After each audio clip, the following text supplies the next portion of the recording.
Hey, Doug, Hey, real Doug. quick, can you explain how you use your Pringles cans? There's some questions in the Yeah. chat and not understanding it. Let me That's what grab I my was going to ask him. laptop. Time for a demo.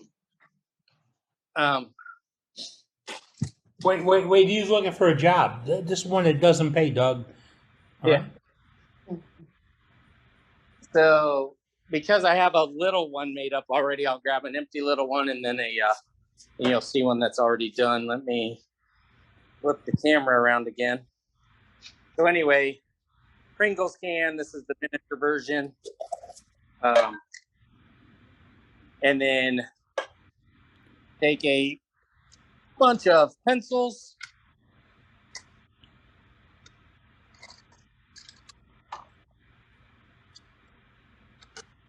This is an on-the-fly demo, I guess. And we will fill those all the way up until they are stacked up nice and tight. Then what I'll do is I'll run some electrical tape around there so it holds it, pull it out, run some electrical tape on the other side, and then on the top end, I take it to the bandsaw, zip them off, and then lo and behold, they fit right in the Pringles can. And then fill that with resin. So this is a first pour, and you can see where I have some voids in there. So then that's going to get a second pour. Then what I will do, that one I've actually already cut because I was goofing around with it. But on the Pringles cans, you have the two metal edges. I will either use the parting tool first and part those off on the lathe just to get rid of them, or I'll take them to the bandsaw. I've done it on my miter saw, whatever.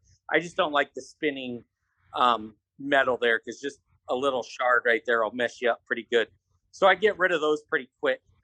Then I'll usually just throw it between centers and make me a tenon and then throw it in the chuck that way.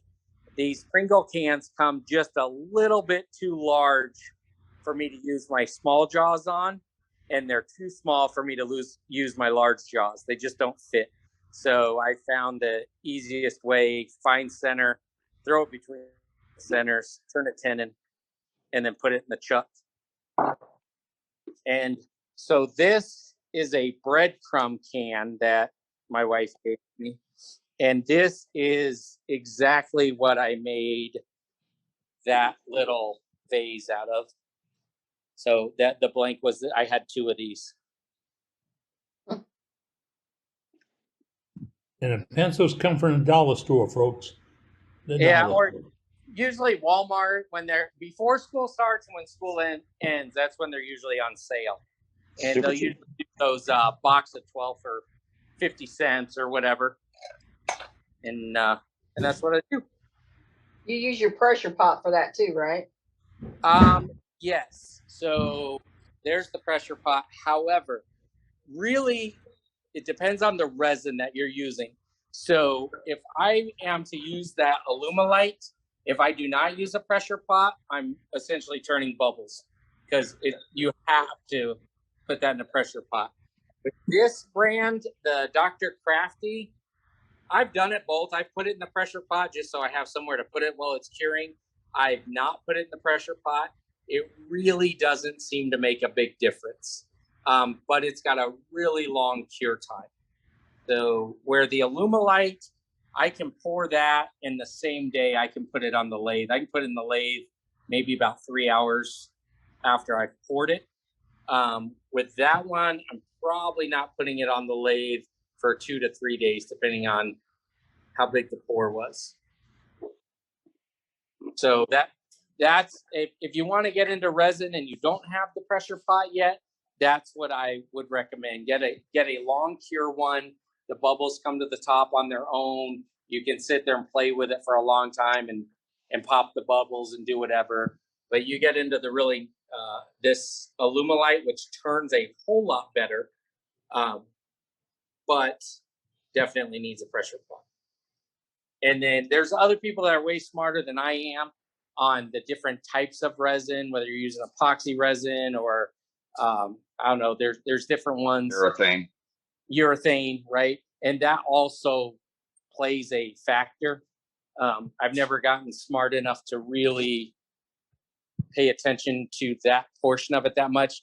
The only one I can tell you, don't waste your money and try it on like I did when I very first started. I went to the auto parts store because I was like, why is this resin so expensive? I can go down to AutoZone and buy a gallon of it with a little drop or two, which is the hardener. And that is a, what the heck is the name of that resin? Bondo. It is like a Bondo, but it's not, it's almost like a polyester. It's not polyester. It'll come to me after the meeting's over. Anyways, that stuff smells horrible. It gets as hard as a rock. And it was absolutely miserable to turn, but I didn't know what I was doing. So I think it is polyester. is it polyester? Is that what I'm trying to say? Yeah. With that's the one that's hard and ships out like crazy. Yeah. I had made a colored pencil little something or other, it was a little lidded box. I gave it to my mother-in-law for whatever, some holiday. And I'm not kidding, like 2 or 3 years later, you could open the lid and still smell the resin in that thing. It would not go away.